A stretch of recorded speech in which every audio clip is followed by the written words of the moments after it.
bright.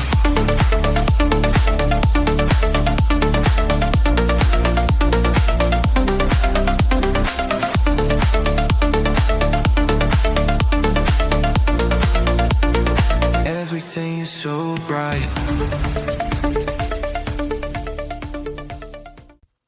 자, 이제 또 네. 대선에 대해서 또 이야기 나눠보도록 하겠습니다. 네.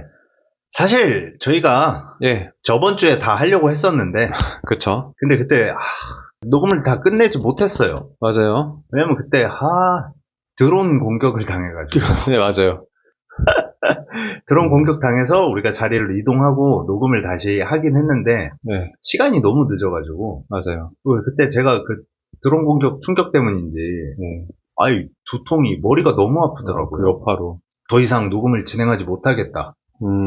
충격이 너무 크다. 약간 제가 봤을 때 드론에 그 전자파 공격이 있지 않았나. 그 드론 안에 그 우리 뇌파를 좀 조종하는 그 음의 세력이 있다. 저는 이렇게 좀 생각을 하거든요. 저도 비슷한 생각을 했는데 네. 혹시 우리 먹은 햄버거에 네. 마이크로칩이 들어있지 않았나? 그러니까요. 지금 이게 정상적인 상황이 아니거든요. 갑자기 뭐 드론 공격 한번 당했다고, 머리가 아프고 막 이게 말이 됩니까? 그래서 미국이 우리를 주목하고 예. CIA고요, FBI 얘네가 연합해서 우리를 도청하고 있다. 예. 저기 뭐야, 러시아에서도 그 RGB인가? KGB. KGB. RGB는 레드, 그린, 블루고. 예, KGB에서도 지금 도청을 당하고 있다라는 신고를 좀 받았는데. 여러분들 저희가 신호를 지금 보내고 있는 거예요, 여러분들한테. 네. 저희 빨리 구해주시고 예. 응원 많이 해주시고 예. 저희는 그래도 굴복하지 않고 여러분들과 함께 끝까지 가겠습니다. 끝까지 갑니다. 네. 전자파 공격, 드론 공격 상관없다. 네. 저희는 이런 음해 세력과 절대 타협하지 않겠습니다. 네, 저희는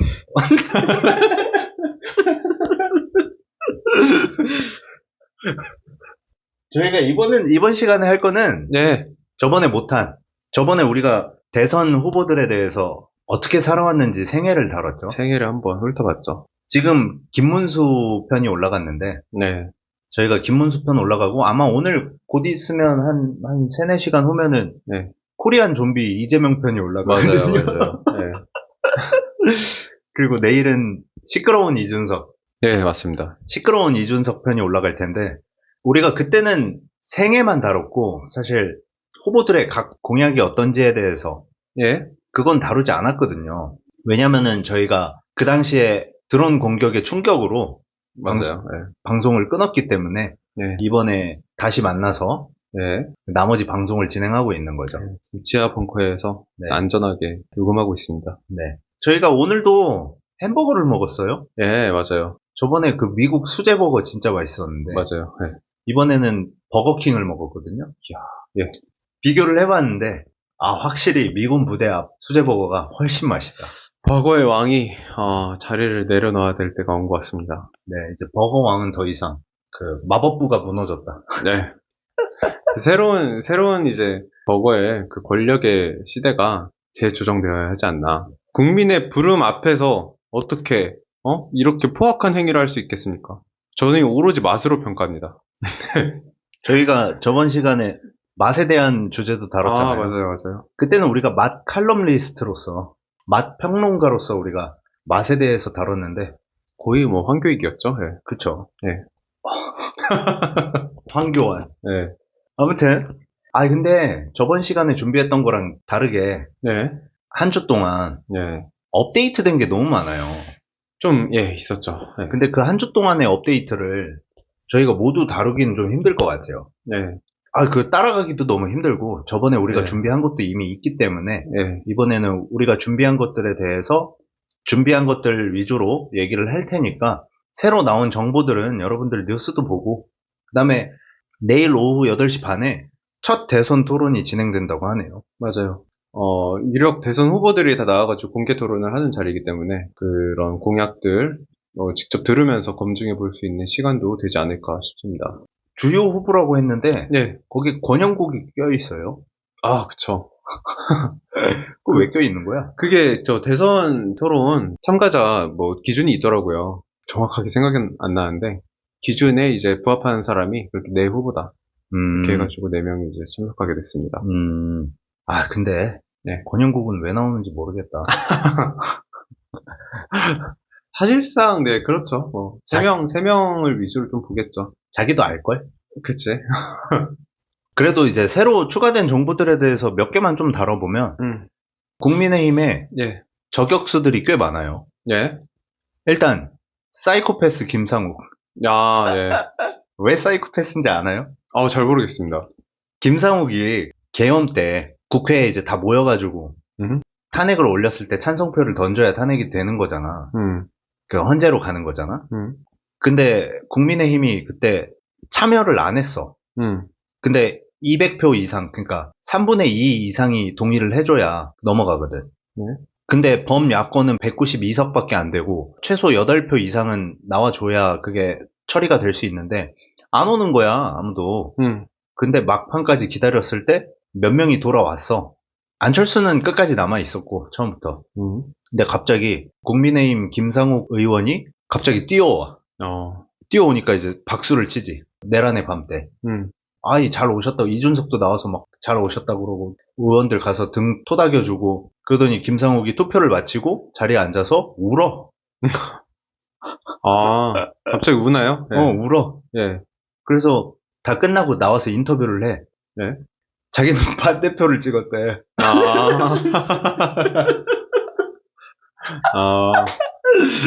그래서 사람들이 이제 별명 붙여준 게, 김상욱 저 사이코패스 아니냐. 근데 그 김상욱이 어제였나? 예? 이재명 지지 선언을 했어요. 그리고 뭐야? 한 이틀 전인가 이재명 지지 선언을 했던 것 같고, 그리고 어젠가 이재명 유세 차량 탑승 완료. 지지 선언뿐만이 아니라 실제 유세 차량에 올라가서 힘을 보태고 있다. 어떻게 된 거죠? 모르겠어요. 사이코패스잖아요. 그만큼 김상욱은 국민의힘의 정이 떨어진 것도 있고, 예. 이재명의 어떤 노선이나 정책이 생각보다 보수적인 게 많아서 그쪽으로 붙은 게 아닌가. 국힘의 저격수들은 또 있죠. 홍준표. 홍준표는 끝까지 국힘에 대해서 쓴소리를 하긴 했지만 그렇게 세게는 안 했거든요. 예. 근데 이번에 탈당하면서 완전히 돌아섰어요. 저번에 얘기했던 것처럼 막 욕도 그냥 예. 자기가 몸담았던 당에 그냥 욕 갈기잖아요. 예. 그리고 지금은 하와이에 있죠. 대선 끝나고 온대요. 하와이에서 뭘 하나요? 네가 가라고 했으니까 갔겠죠. 네. 뭐 모르겠어요. 하와이에서 뭐 하나. 하와이에서 뭐 고민을 한다고 하는데 대선 끝나고 온다는 게 중요하죠. 네. 나는 이 대선판 안 보겠다. 그리고 그때 이준석에 대해서 좋은 말을 했었고, 네. 그리고 출국 전에 이준석을 실제로 만났어요. 네. 만나가지고 서로 이제 쿵짝쿵짝하고, 홍준표 이름이 홍준표잖아요. 네. 꽃보다 남자의 구준표 같죠. 네. 홍준표와 이준석. 네. 마치 구준표와 금잔디. 야, 구준표! 그리고 유세 차량에 네. 꽃보다 남자 얘기하니까 그 노래 있잖아요. 수능 금지곡. 어떤 따라다따 그대여. 암열맨. 그 소리가 계속 나서 짜증나 죽겠어요. 아무튼 국힘 저격수들이 많다. 그리고 국힘 저격수라고 볼 수 있는, 네. 의도하진 않았지만 국힘 저격수라고 볼 수 있는 지기현 판사. 현재 윤석열의 그 내란 사건을 맡고 있는 지기현 판사가 네. 룸사롱에 갔던 진짜요? 폭로가 이어지고 있습니다. 룸빵돌이라고 하던데. 그래서 지금 국힘은 안 그래도 상황이 안 좋은데 엄청나게 공격을 당하고 있다. 내분도 있고, 네. 헛발질도 하고 있고. 네. 단일화 문제도 좀 그랬고, 네. 그쵸. 단일화 문제도 있었고, 홍준표가 나가면서 디스하고, 김상욱 네. 탈당하고, 이재명을 지지해버리고. 네. 지기현은 룸사롱에 드나들고. 예. 그리고 최근에 윤석열이 국힘을 탈당했어요, 오늘. 예? 사과는 없고, 예. 탈당하면서 김문수 밀어줘라. 뭐 이런 얘기를 했고, 예. 김문수랑 대립각을 세웠던 한동훈, 심지어 한동훈마저 김문수를 지지한다. 예. 나름 내부에서는 다시 힘을 결집하려는 움직임도 있어요. 예. 근데 지금 너무 새는 바가지에 물 붓는 느낌이야. 구멍이 너무 크게 났어. 그래가지고 아무리 지금 한동훈이랑 윤석열이 물을 붓고 있지만 그 틈으로 네. 홍준표랑 김상욱이 탈출했고 네. 직위원은 탈출하기 싫었는데 갑자기 룸사롱인지 알고 갔더니 거기가 틈새여서 물이 빠지고 있다. 아, 아무튼 그런 얘기가 있었고 또 재밌는 사건이 또 있었어요. 어떤 사건이죠? 대선 후보에 좀 예. 안 나와서 아쉬운 후보 하나 있잖아요. 허경영? 허경영. 예. 허경영이 어제 예. 구속됐습니다. 무슨 일로 구속당했죠? 여신도 추행하고. 아, 근데 여기서 중요한 건 여신도라는 거. 네. 그러니까 사실상 그 뭐라고 하죠? 그런 걸? 교주? 교주인 거다. 그 다음에 영성 상품이라는 거를 예. 뭐, 면죄부 같은 건가요? 모르겠어요. 무슨 네. 그런 거를 이상한 떼꾸정물도 팔고 터무니없는 가격에 팔아서 그것도 조사받고 있고. 근데 여기서 웃긴 거는 보통 우리가 압수수색을 하잖아요. 예. 근데 하늘공 압수수색.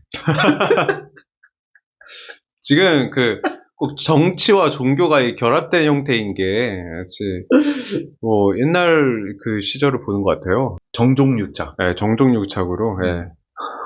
근데 너무 웃긴 게 하늘공 압수수색. 아무튼 허경영이 구속됐다는 소식. 그리고 네. 저는 월요일 날 예. 청와대에 갑니다. 청와대요? 네. 청와대 지금 개방이 돼 있거든요. 예. 윤석열의 마지막 선물. 청와대 압수수색? 아니야. 네. 윤석열이 용산으로 예. 대통령실을 옮기면서 예. 청와대가 개방이 됐잖아요. 예. 근데 대통령이 바뀌면 예. 다시 청와대로 갈 가능성이 좀 있어 보이거든요. 맞아요. 그래서 지금 아니면 못 간다. 그래서 청와대 관람 예약을 해놨고 윤석열의 마지막 선물을. 예. 그래서 한번 가볼 텐데 여러분들도 만약에 청와대를 사실 우리가 들어가기가 힘들잖아.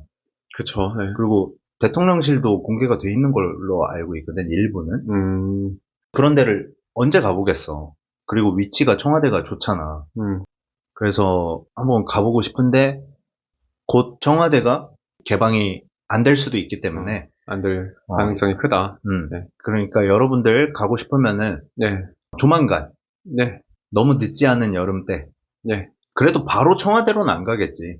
일단은 용산 쓰다가 한두 달 있다가 준비도 해야 되니까. 그럼 한 6월, 7월, 8월? 아니면 6월, 7월까지는 개방하지 않을까? 그래서 그 사이에 어떻게 될지 모르니까. 뭐 계속 개방할 수도 있지만. 청와대 뭐 관람한다고 해가지고, 뭐, 혹시 청와대 그 전경을 담고 싶다고 드론 가져가거나 이러시면 안 될 것 같고요.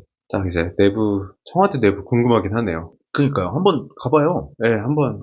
아니면 나중에 저랑 같이 가던가요.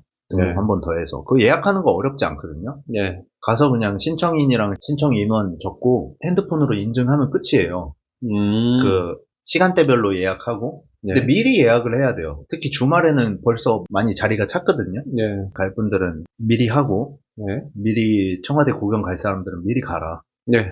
이제 앞으로 다칠 수도 있다. 네. 이거 완전 꿀팁입니다. 이거 완전히 아무도 예측 못하는, 누가 청와대 곧 다칠 거니까 관람 빨리 하라는 얘기를 해주겠어. 그치? 뭐, 완전히 꿀팁이지, 이거는. 이런 정보는 어디서 들을 수 있다? 부실공사. 완전히 꿀단지입니다, 여기. 네. 미국이 주목하는데. 네. 우리가 정보가 많거든요. 네, 그쵸. 네. 꿀단지 꿀떡꿀떡 먹으면 됩니다. 자, 아무튼, 네. 우리는 오늘 후보자별로 네. 정책 분석을 좀 해볼 거예요. 맞아요. 정책 분석을 좀 할 건데, 어떤 분야부터 한번 다뤄볼지 얘기해 주시겠어요? 저희가 나름대로 나눈 거는 과학기술, 네. 그리고 경제랑 안보, 네. 그 다음에 복지, 네. 정치. 네. 그러니까 정치를 어떻게 할 건지 협치냐 뭐냐 뭐 이런 거 있잖아. 네. 근데 단순히 정치가 뭐 이념적인 얘기 말고 현실적으로 제도화를 어떻게 할 것인지 뭐 이런 거. 하여간 이렇게 그러니까 크게 보면 과학기술, 경제안보, 복지, 그다음에 정치 이렇게 네 파트를 다룰 건데 네. 다루는 순서는 그 여론조사 네. 지지율로 네. 순위를 정해서 이재명, 김문수, 이준석 순으로. 네. 좋습니다. 각각 다룰 거야. 예를 들어 과학기술, 이재명, 김문수, 이준석. 네. 경제, 이재명, 김문수, 이준석. 이런 식으로 간다는 거지. 그쵸. 오케이. 들어가 볼까요? 네, 좋습니다. 네, 들어가기 전에 저희 잠깐만 쉬고 올게요. 네, 알겠습니다. 이따 봐요. 이따 봐요.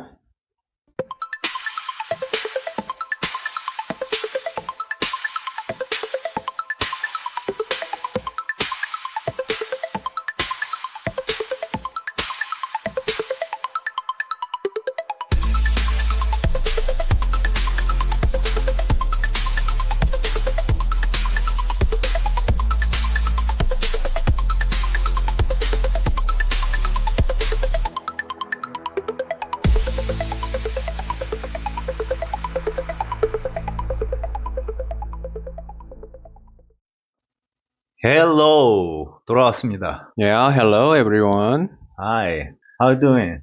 Nah, I'm fine, thank you. And you? I'm fine, I'm good. Yeah, you good?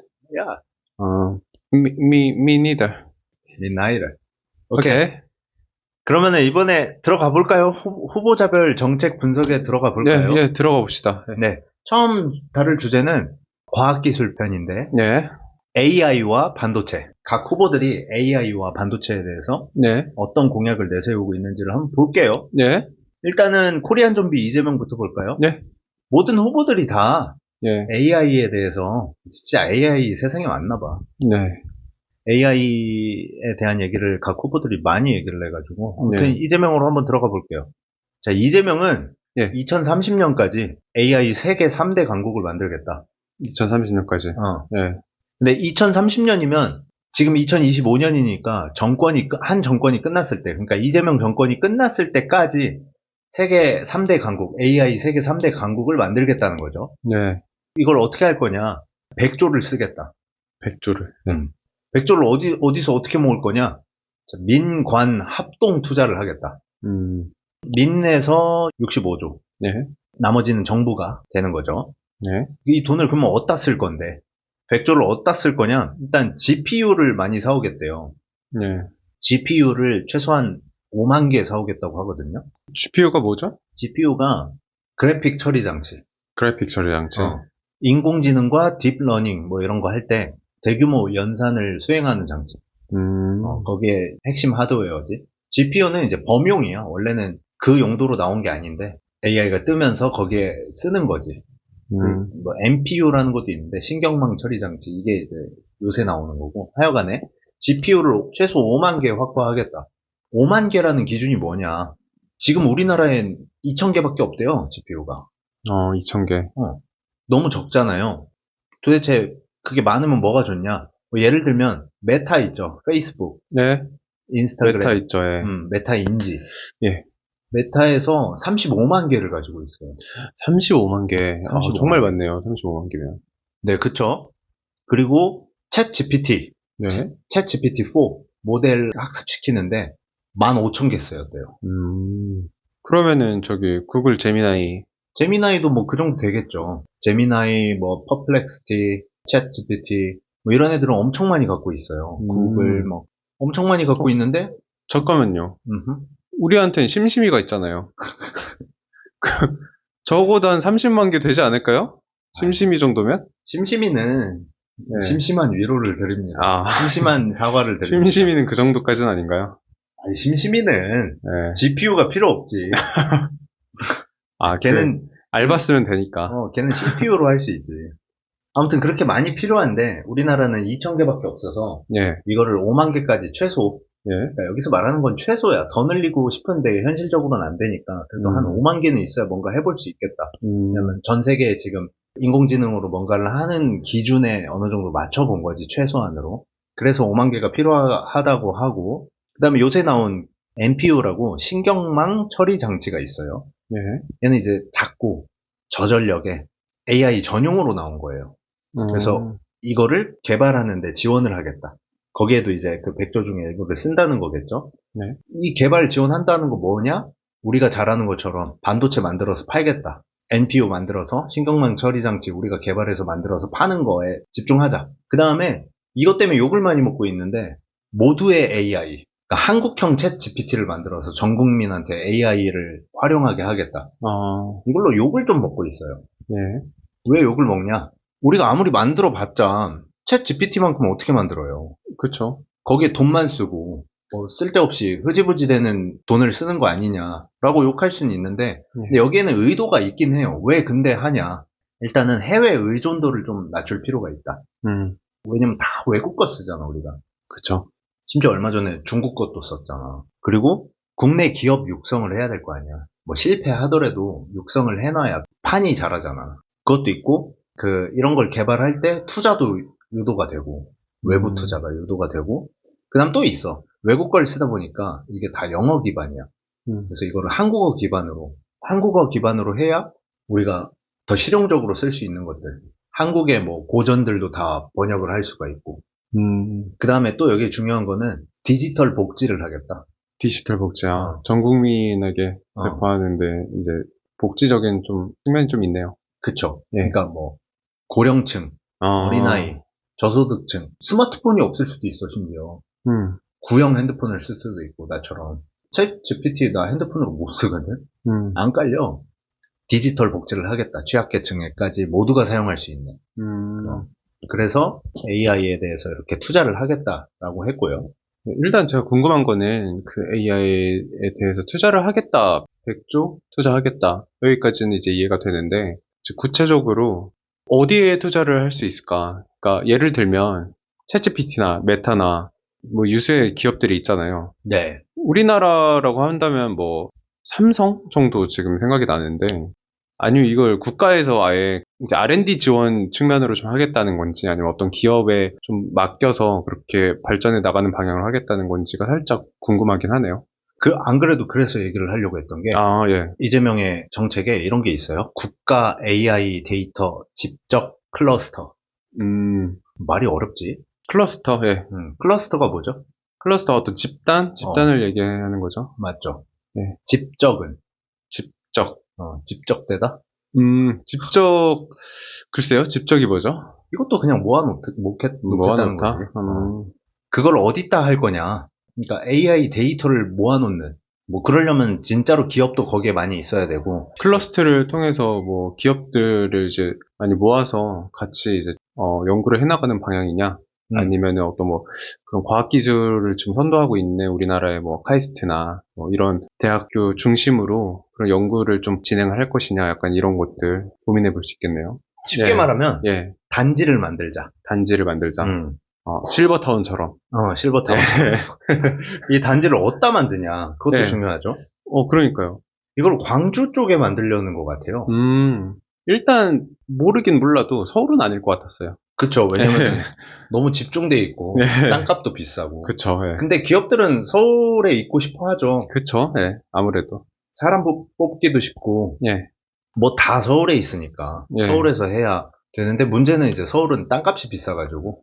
그래서 국가 차원에서 그거를 좀 지원을 하면은 기업별로 못하는 일들을 할 수 있으니까 광주에다 새로 설치를 할 것처럼 얘기를 하고 있어요. 경기도 광주요? 그건 정확하게 모르겠는데. 광주라고 했으면. 아니겠죠. 그래놓고 나중에 경기도 광주에 해놓고, 아니, 나는 거짓말 한 적 없다. 이럴 수도 있죠. 그러면 좀 위험할 수 있겠네요. 이걸 하기 위해서 이재명이 여러 기업들을 다녔어요. 한국의 이제 스타트업. 그러니까 스타트업. 뭐라고 하지, 그런 거를? 아무튼 그런 이제 신생 기업들을 찾아다니면서 여러 가지 고충들을 들어보고, 그 고충 중에 하나가 아까 그거였지. GPU 한국에 2,000개밖에 없다. 회사들이 갖고 있는 GPU가 너무 없어서 뭔가를 하기가 힘들다. 그리고 또 하나는, 야, 우리 광주에 만들 건데, 그랬더니 기업들은 지방에다 만들면 돈은 많이 안 든다. 땅값이 싸니까. 근데 문제는 인재를 못 뽑는다. 좋은 인력을 공급해야 되는데 그 사람을 못 뽑잖아. 사실 뭐 그것도 돈이면 해결되는 거긴 하죠. 아무리 그래도. 아무리 그래도. 뭐 그런 밸런스 게임 있잖아. 뭐 연봉 뭐 6천에 지방 살기. 그거에 뭐 연봉 3천에 서울 살기. 뭐 이런 거 있잖아. 뭐 그런 밸런스가 좀. 그래도 서울 살겠다는 사람 꽤 있거든. 아무튼 이런 고충들이 있는데 회사를 여기저기 다녔어요. 그 중에 하나가 이제 최근에 이제 갔던 데가 퓨리오사 AI. 되게 생소한데요? 퓨리오사. 네, 그쵸. 이거 그거죠. 그 허마이니가, 헤르미온느가 It's Leviosa. not Leviosa. 그거 있잖아. 그 이름이 특이하긴 한데. 혹시 여기 CEO가 닉 퓨리는 아니죠? 그런가? 퓨리 국장인가요, 혹시? 사무엘 잭슨? 그럴 수도 있겠네. 아무튼 뭐 이런 회사들, 마음 AI, 솔트룩스, 이런 회사들 좀 주목할 필요가 있다. 왜냐면 나중에 주식 빡 오를 수도 있잖아. 그쵸. 그러니까 여기 신생 기업들 주목할 필요가 있다. AI 관련. 이제 앞으로 이 회사들이 지원을 많이 받고, 크게 되면 주가가 미친 듯이 오를 텐데, 그때 여러분들 울고불고 후회하지 말고, 거기 주식 사라는 게 아니라 관심을 가져라. 일단 주목해봐라. 근데 문제는 인력을 못 뽑는다고 했잖아. 그래서 인력을 못 뽑아? 아, 그래? 그러면 우리가 AI 단과대를 설치할게. AI 단과대를 설립을 하는데, 그러니까 이게 뭐냐면, 한국형 스템, 네. 스템이 뭔지 알아? 모르겠습니다. 스템이 약자야, 스템. 이공계 얘기하는 거거든? 네. STEM. S는 science, 사이언스, T는 technology, 테크놀로지, 그 다음에 E는 engineering, M은 뭐겠어? M, 머니, 어? 머니, 미친. 돈밖에 모르는 저가항공씨. 좀 이상하죠? 이름은 저가항공인데 돈을 밝혀요. 경제적으로 아끼기 위해서 네. 아, 일단 자린고비 정신으로 이제 하고 있습니다. 구두쇠 M. 저가항공씨. 네. M은 mathematics, 수학. science, 과학, technology, 기술, engineering, 뭐 공학, 네. 그다음 mathematics, 수학. 네. 이거를 줄여서 STEM 분야라고 해요. STEM 분야. 완전 이공계네. 이공계. 그러니까 한국형 STEM. 그러니까 거기에 석박 키우고, 그다음에 AI 병특. 특례. 특례까지. 그렇게 하면 이제 해외 인재가 유치가 될 거 아니야. 아니면은 우리나라의 인재들도 이렇게 지원을 많이 해주는데 굳이 내가 외국에 나갈 필요가 있을까? 라는 인재들이 한국에 잡아놓을 수도 있고 지원을 많이 해주면. 그치, AI 단과대 뭐 지원 많이 해주고 앞으로 유망하다 하면은 뭐 당연히 뭐 경쟁률도 올라갈 거고 많이들 지원을 하겠죠. 근데 이제 문제가 그 AI 단과대를 또 네. 수도권에다 설치할 거냐? 그러면 인재 공급이 안 되는데 인재는 다 서울에서 취직하려고 하지. 그럼 지방에 좀 설치를 해야겠죠. 지방대에 설치를 하겠다라는 거지. 그러니까 지방에다 설치를 해놓으면 얘네들이 거기서 성장을 할 거 아니야? 그럼 그 지방에 익숙해. 그래서 지방에 사는 게 그렇게 두렵지 않아. 왜냐면 이미 살아봤고 거기 재밌는 것들이 많이 있다는 것도 이제 알게 되면은 네. 그 지방의 지방마다 사실 사람이 없다고 해도 사실 지방마다 색깔이 있고 어떤 재밌는 문화가 있긴 하거든. 아마 지방대에 나오신 분들은 아실 거예요. 지방마다 그 특유의 문화가 있고 네. 재밌는 것들 나름 있거든. 네. 그래서 이게 광주라고 했잖아요. 네. 지방 거점 대학에 아마 설치를 먼저 하겠죠. 뭐 전남대라든지. 네, 그러면은 전남대, 그다음에 뭐 전북대, 예. 그다음에 뭐 군산대, 예. 지스트, 예. 지스트도 광주 그렇죠. 가게대, 그다음 목포대, 예. 그다음 뭐 순천대, 뭐 이런 데들이 AI 단과대 설립을 할 수도 있다. 그래서 아마 제가 말한 이 대학들은 다음 해에 아니면 다음 학기부터 과 이름 변경을 하고 앞에다 다 AI 붙이고 입결이 좀 높아질 수도 있겠는데 이거? 컴퓨터공학과는 갑자기 AI 응용 컴퓨터공학과로 바꾼다든지 네. 수학과도 AI 응용 수학 뭐 이렇게 바꾸고 물리학과도 뭐 AI 무슨 뭐 붙이겠지? 네. 반도체 붙이고 AI 붙이고 다들 자기 PR을 하기 시작할 거다. 이러다가 나중에 뭐 AI 미술학과 막 이런 것도 나오는 거 아닙니까? 아니 나오겠죠. 네. 근데 진짜 아닌 게 아니라 AI로 요새 미술이랑 영상 작업도 많이 하고 하잖아. 그쵸.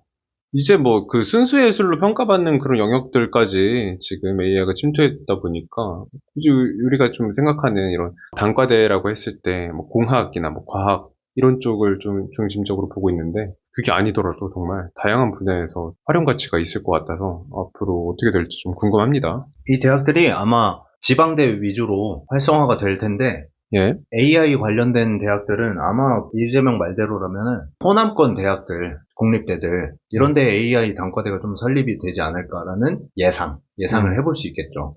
네. 사실 이건 어디 나온 게 아니라 광주에 한다고 했으니까 광주 부근에 그러면은 근데 인재 유치가 문제였으니까 그러면 그 주변 거점 대학들의 AI 단과대가 생길 가능성이 당연히 예측이 되잖아. 네. 그러니까 자녀가 있는 분들 한번 잘 주목해 보시라. 거기 가면은 학비 공짜에 석박사 지원 쫙 해주고 취업까지 한번 생각을 해보시라. 아마도 뭐 잘은 모르겠지만 AI 클러스터를 형성을 해서 이렇게 뭐 대학과 또 아니면 민관이 이렇게 협력을 하는 이 과정에서 나오는 새로운 뭐 분양 AI나 전 국민을 이렇게 배포하는 그런 AI가 생성이 된다고 하면은 새롭게 나오는 이 AI에 대한 지분이 정부가 좀 많이 갖지 않을까 예상이 되는데요. 뭐 예컨대 지금 카카오톡 같은 경우 사기업이죠. 전국적으로 되게 성공적으로 이제 안착을 한 그 메신저지 않습니까? 그것처럼 AI도 만약에 한 기업이 이렇게 사기업이 몰아준다? 약간 이런 거는 좀 상상이 되지 않거든요. 그래서 아마 정부에서 좀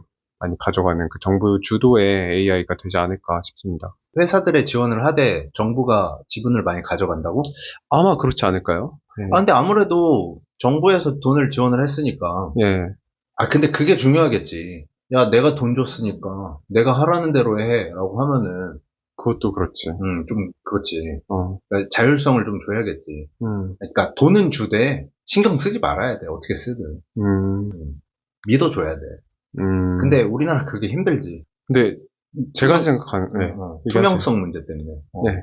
투명성 문제인데, 제가 생각하는 거는, 전 국민에게 하나의 이제 AI를 배포하겠다라는 걸 이제 얘기를 했으면은, 결국에 이게 선점이 좀 돼야 된다는 거거든요. 전국에, 아, 이게 좀 표준이 됐다. 이걸 전부 다 쓰겠다라는 어떤 선점 효과가 좀 있어야 된다라고 보는 건데, 아, 그런 측면에서? 예. 아, 그런 측면에서 정부가 주도를 한다? 예, 어쨌든 하나가 독식하는 구조가 되지 않을까라는 생각을 하거든요. 아니, 근데 그거는 이제 생성형 AI, 아니, 그것만 얘기하는 거고, 뭐 우리나라가 그것만 하겠다는 게 아니잖아. 그쵸. 예. 그건 일부고, 이제 그것만 하는 게 아니라 아까 얘기한 것처럼 그 신경망 처리 장치 NPU NPU. 개발하는 거, 뭐 이런 거는 이제 다 나눠서 하는 거고, 여기서 말하는 그 한국형 챗GPT 만들겠다 이건 일부야. 그리고 이게 아까도 말했지만 욕을 반대에 부딪힐 수 있는 게, 야, 그걸 누가 써? 이럴 텐데, 이거를 하는 이유에 대해서 내가 얘기를 했던 게 디지털 복지이기도 하지만, 그걸로 투자 유도가 되고, 그러면은 그 한국의 그런 관련 기업들이 육성이 되니까, 그런 효과까지 누리려고 한 거지, 무조건 한국형 챗GPT를 만들겠다, 이걸 다 쓰는 게 중요하다만 얘기한 건 아니지. 그렇긴 한데, 뭐 하여간 너 말대로 그럴 수 있겠다, 진짜. 뭐, 그쵸. 아무튼, AI 단과대를 설립을 한다고 하니까 예. 지방대를 좀 주목해서 볼 필요가 있겠다. 호남 쪽에. 예. 그리고 AI 융합 기반 제로 리스크 안전사회 구축을 한대요. 아, 말이 너무 어려워. 제로 리스크 안전사회 구축. 예. 왜냐면 요새 제로가 제로가 유행이죠, 예. 제로는 투지. 예. 그쵸. 그래서 요새 제로가 유행인데 예. 제로 리스크가 뭐냐? 재난 관리 하겠다고 AI를. 홍수, 지진 뭐 이런 거 아닐까? 아, 뭐 그런 것도 하고, 그 다음에 AI 규제 특구 만들겠다. 그게 뭐냐면 이제 자율주행을 연구를 해야 되는데 도로교통법 때문에 막 못하는 게 많잖아. 네. 근데 특구를 만들어서 AI 아우토반. 아, 좋습니다. AI 아우토반을 만들어서 그런 데를 이제 지역 특구를 둬서 어디는 이제 자율주행, 어디는 그 헬스케어 관련, 어디는 블록체인, 그 다음에 뭐 예를 들어 거기를 얘기했더라고. 대구, 경북. 대구나 경북 지역 쪽에 네. 2차 전지, AI 활용한 2차 전지 특구 만들겠다는 얘기도 했고, 근데 이러려면 이제 법률을 좀 정비를 해야 돼. 네. 족같은 법률 싹 없애고. 네. 왜냐면 기업들이 법 제한이 걸리는 게 너무 많아가지고 가기도 싫고 안 한단 말이야. 서류 작성할 것도 많지, 막 뭐가 엄청 많아. 네. 그래서 이런 거 합법화 시키고, 또 특이한 게 이런 것도 하겠대. AI 변호사. AI 변호사. 아하. 네. 이런 것도 합법화하는 방향으로. 왜냐면 돈이 많이 드니까. 그러면은 이제 뭐 한마디로 표현하면 지금 로스쿨 좆됐다. 로스쿨 좆됐다. 거의 그 정도 아닙니까? 그쵸. 이거 저번에 뭐 로스쿨은 예. 하이스쿨보다 낫다. 로우 하니까. 이거 좀 반발이 좀 거셀 것 같은데. 저 의대 쪽이 논란 때도 그랬지만. 근데 로스쿨뿐만이 아니라 의대도 마찬가지야. 아마 타격 볼 거야. 이제 뭐 기계가 수술 더 잘하잖아. 이제는 현대판 러다이어트 운동이 다시 시작할 때가 됐다. 그치. AI 혁명이 일어나고 있다. 네. 우린 혁명의 세대다. 우리는 혁명동지다. 아, 진짜 지금 이름을 바꿀까? 문수로? 혁명해야죠. 왜냐면 진짜 나중에 그 챗GPT가 육체를 갖게 되면 그러면은 챗GPT가 아니라 챗GPT가 돼서 그 육체로 그 회사 중에 버스턴 다이나믹스라고 있어. 네. 그 현대가 사왔거든. 네. 근데 그 회사 그 검색해서 유튜브 영상 찾아보잖아. 진짜 사람처럼 움직여. 그 혹시 뭐 로봇 이제 움직이는데 발로 차는데 얼마나 잘 버티는지 그 영상 말하는 건가요? 맞아. 저도 봤습니다. 그 로봇 개 있잖아. 네. 그것도 있고 로봇 사람도 있고 진짜 무섭더라. 진짜 거기 얼굴 껍데기만 붙여놔도 맞아. 약간 좀 그럴 것 같아. 약간 그 감정적인 동요가 있을 것 같아. 맞아. 무슨 골짜기지? 불쾌한 골짜기라고 하죠. 고드릭 골짜기인 줄 알았네. 약간 보스턴 다이나믹스를 한 10년 전쯤 알았거든? 네, 10년 전쯤에 유튜브에서 검색했을 때 진짜 깜짝 놀랐거든. 네, 지금은 10년이 지났잖아. 네. 그때도 깜짝 놀랐는데 지금 장난 아니야. 매년 발전하죠, 네, 로봇은. MIT 출신 애들이 보스턴에 네. 모여가지고 만든 회사일 거야. 근데 그게 음, 현대가 사버렸어. 그러니까 현대가 확실히 야. 그때부터 어. 야망을 가지고 있었지. 되게 유명한 기업 같이 좀 보이긴 했어요. 제가 봐도. 네. 생각보다 현대라는 대기업이 삼성이나 하이닉스보다 야망이 있는 회사다. 음, 뭐 아무튼 이재명 후보는 AI에 관련된 이런 공약들을 내놨고 그리고 반도체도 우리가 그냥 두고 갈 수 없잖아. 예. 그래서 반도체 특별법도 하겠대. 반도체 특별법. 뭐 메모리 반도체나 시스템 반도체나 뭐 파운드리 네. 뭐 이런 경쟁력을 위해서 왜냐면 우리나라 파운드리가 삼성 파운드리가 잘 안 돼. 맨날 만년 2위야. 네. 이거 어떻게 해결해야지. 그래서 좀 반도체 특별법으로 경쟁력을 키우겠다. 네. 국가 반도체 위원회를 설치해서 일괄적으로 효율성도 가져가고 일관성도 가져가겠다. 그다음에 인프라 지원하는 거 의무화하겠다. 뭐 예를 들어 전력, 용수, 도로 이런 거 지원 예. 아끼지 않겠다. 이걸 아예 그냥 의무화, 법을 만들어서 반도체 특별법을 만들어서 이런 거 지원하는 거 의무적이다. 그럼 기업들이 좋아하겠네. 확실히 이재명이 친기업의 공약들을 생각보다 많이 내고 있어. 좋네요. 그러니까 이 사람이 민주당이 맞나? 저는 여기에 더해가지고 이건 저의 공약인데 받고 예, 이건 이제 특정 후보의 공약이 아니라 저의 공약인데 제가 대통령이 된다면 정부 부처 신설, AI 장관 임명. AI 장관? 그렇게 해가지고 이제 완전히 거의 이제 저기 행정부에서도 영향력을 행사할 수 있게 민간뿐만 아니라 이게 너무 좋을 것 같은데요, 그렇게 하면? 부총리까지 앉히는 거지. 예, 부총리까지. AI 부총리. AI 부총리로. 네. 그럼 진짜 터미네이터 나오는 거지. 그걸 우리나라가 가장 먼저 한다. 선도한다. 근데 그거는 재밌겠다. 그러니까 공무원에 AI를 하나 앉히는 거. 네. 그럼 진짜 세계 최초이지 않을까? 맞아요. 진짜. 대신 거기에 힘을 많이 실어주지 말고 상징적으로만. 위험할 수 있잖아. 그쵸. 아직은 그리고 우리가 인간은 감정적이라서 네. 우리가 그걸 받아들일 준비가 안 됐다. 기분이 좀 상한다. 네. 그렇잖아. 상사한테 보고해야 되는데 상사가 AI야. 네. 휴가 반려시켜. 근데 그 휴가 반려시킨 그 상사가 AI야. 기분이 뭐 하여간 그리고 또 하겠다는 게 RE100, RE100, RE100 인프라 구축. 이게 뭐냐면은 RE가 재생에너지, RE100이 뭐냐면 재생에너지 100% 사용하겠다. 재생에너지가 뭔지 아나요? 재생에너지요? 네. 뭐 버려지는 에너지를 재생한다? 글쎄요, 모르겠네요. 그러면 신재생에너지는요? 신재생에너지? 에너지 하면 저 원자력, 뭐 전기 뭐 이 정도밖에 생각이 안 나는데. 그래요? 네. 그러니까 쉽게 말하면 신재생에너지는 사실 신에너지와 재생에너지의 합친 말이다. 그러면은 재생에너지는 뭐냐? 태양력, 이런 거. 풍력, 이런 거. 자연에서 얻을 수 있는 거. 신에너지는 뭐냐? 원래 우리가 쓰던 에너지 있잖아. 뭐 석탄 돌리고 뭐 하는 거.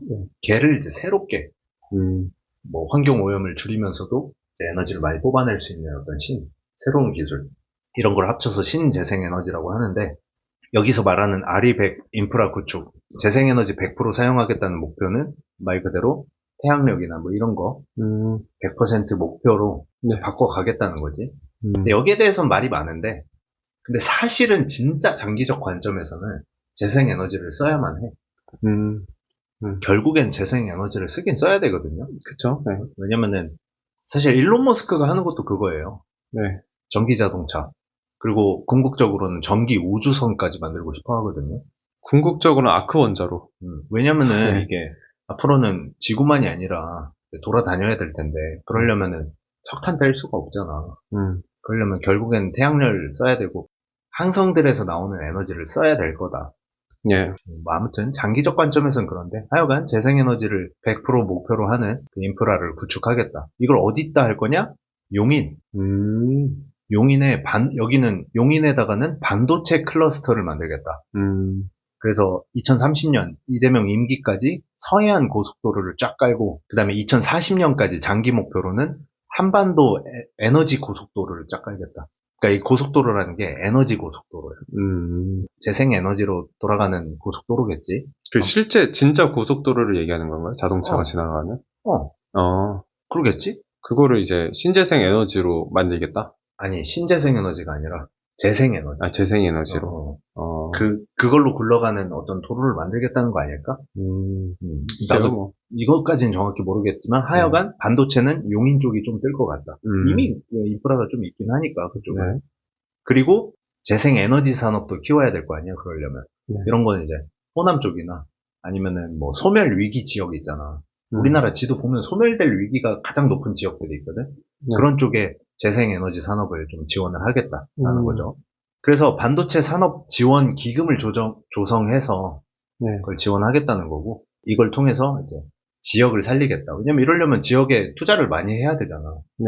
거기에 인력도 가고, 그럼 거기에 그 사람들이 월급 벌고 한 걸 그 주변에 쓰고 월세 내고 뭐 사 먹고 뭐 할 거 아니야. 학교도 다니고, 그러면 이제 지방이 조금 살아나는 거지. 그리고 그러니까 반도체 생산 판매 최대 10%까지 공제하겠다. 세액 공제하겠다. 그러니까 조금 더 장려하는 거지. 네. 그리고 반도체 특별법, 이걸 네. 통해서 반도체 기업들을 리쇼어링 하겠다. 그러니까 다시 돌아오게 하겠다. 네. 약간 트럼프 같지 않아? 그러네. 그지? 그러면 이제 저 삼성이랑 SK 하이닉스랑 뜨겠네. 그치. 이미 잘 나가고 있지만 더 뜨겠네. 그치. 그리고 거기에 이제 시작하려는 스타로 하려는 사람들도 좀 뜰 수 있고, 지금 대학교 다니는 애들도 그럼 창업해볼까? 이런 생각을 조금 더 할 수 있는 거고, 아니면은 이제 대학 갈 애들은 나 그게 유망하니까 저쪽으로 한번 대학 가볼까? 저기서 학비도 안 내고 뭐 지원 다 해준다는데. 왜냐면 이런 것도 있지 않았을까? 이재명이 공장 다니는 것보다 중앙대 법대 가니까 돈을 더 많이 주니까 걸로 갔잖아. 풀펀딩이 돼서. 그런 걸 생각했을지도 몰라. 그러니까 젊은이들이 사실 힘들잖아. 돈이 없잖아. 뭔가 인재로 커나가려면 지원이 좀 있으면 좋겠다 싶었던 생각이 거기서 나왔을 수도 있고. 아까 그 재생에너지 얘기했는데, 재생에너지가 그 태양열, 풍력, 이런 걸 얘기하는 거라고 맞아. 했죠. 근데 재생에너지 할 때 같이 좀, 뭐 이거 생각을 했는지 안 했는지 모르겠지만, 이미 지금 우리가 사용하고 있는 그런 뭐 석탄 연료나 뭐 이런 것들 있잖아요. 아니면 폐기물이나 뭐 이런 거. 이런 것들도 재생할 수 있는, 그러니까 환경공학적인 측면에서도 한번 논의가 돼야 된다. 그게 이제 신에너지. 그게 신에너지. 그래서 합쳐서 신재생에너지인데. 네. 근데 일단, 그치. 그것도 어쩔 수 없이 지금은 그걸 같이 해야 되지만, 장기적 관점에서는 재생에너지로 가야 된다. 간다. 어쨌든 태양에서 나오는 거는 50억 년간은 유효하잖아. 안 끊어지잖아. 그치. 그 끊어져도 다른 별로 가면 되잖아. 그치. 그때 대선이 또 치러지겠지. 그때? 그때는 민주주의 제도가 없어지지 않을까? 그러니까 사실 뭐 제도라는 게 우리가 좀 어떻게 보면은 제한적인 환경에서 우리가 지금 만들어낸 과정 중에 하나라고 좀 보기 때문에 미래는 어떻게 될지 모른다. 그렇죠. 미래는 모른다. 윤미래. 저기 그 4차 산업혁명 뭐 제3의 물결 그 쓴 사람 누구죠? 제3의 물결. 갑자기 이름이 생각이 안 나네. 그 엔트로피 얘기했던. 엔트로피. 누구였더라? 아무튼 제레미 레프킨. 제레미 리프킨. 처럼 이제 앞으로 그 미래에 어떻게 될 것이냐, 우리 제도가 어떻게 될 것이고, 제5의 물결은 또 어떻게 될 것이냐, 이런 거를 또 예측할 수 있는, 뭐, 쉽게 말해서 뭐, 현자, 뭐 선인, 이런 사람들이 좀 나타날 수도 있는 거고. 화성에서는 이제, 제 123의 물결 해가지고. 네. 아니면 이런 건 어떤가요? 1024의 물결 해서, 그거를 뭐, 1메가바이트 물결을 뭐 치환을 한다든지. 이름이 제레미 슈왈제네거. 거의 제레미 터미네이터네요. 다시 돌아온다는 거죠. 예. 어. 근데 약간 이렇게 가면 좀 판타지로 가긴 하는데 이왕 갔으니까 어. 그러면은 다시 원래대로 돌아와서 어. 다시 군주제로 갈 수도 있어요. 그렇죠. AI 군주, 신군주. 우리 그때 얘기했었잖아요. 예. 물론 우리가 얘기했던 거는 아마 이거 다음 대선 특집 다음에 나오겠지만 그쵸, 저번에 예. 녹화를 했죠. AI 군주에 대해서. 예. 여러분 그 편도 앞으로 나올 테니까 좀 재밌게 봐주세요. 네. 뭐 사담이었고. 네. 아무튼 반특법으로 다시 돌아가면 반도체 특별법 해서 기업들을 끌어모으겠다. 예. 그리고 R&D 인재 양성하겠다. 이것도 AI처럼. 그러면은 아까 용인 반도체 클러스터 얘기했으니까 이 주변 대학들을 조금 관심 있게 볼 필요가 있겠네. 용인대. 용인대? 용인대. 용인대 AI 태권도 학과. 유도학과. 인공지능 유도. 용인에 어떤 대학들이 있죠? 용인에는 근데 용인은 수도권이랑 가까워서 가까우니까 공급이 좀 되겠네. 공급이 될 것 같아. 그렇게 해서 이제 반도체 초격차를 확보하겠다. 우리나라가 일단 격차니까 독주하겠다. 초격차. 초격차를 확보하겠다. 그 다음에 이런 말도 있었거든. 야, 주 52시간. 네. 이거 반도체 쪽은 좀 예외적으로 해야 되지 않냐. 네. 라는 주장이 나왔을 때 이재명은 여기에 대해서는 좀 회의적이야. 그리고 이렇게 말했어. 이념보단 양념이다. 실제로 한 말인가요? 이념보다는 네. 노동 시간보다는 지원에 집중하겠다. 실질 지원에. 그러니까 지금 노동 시간이 많냐 적냐가 아니라 네.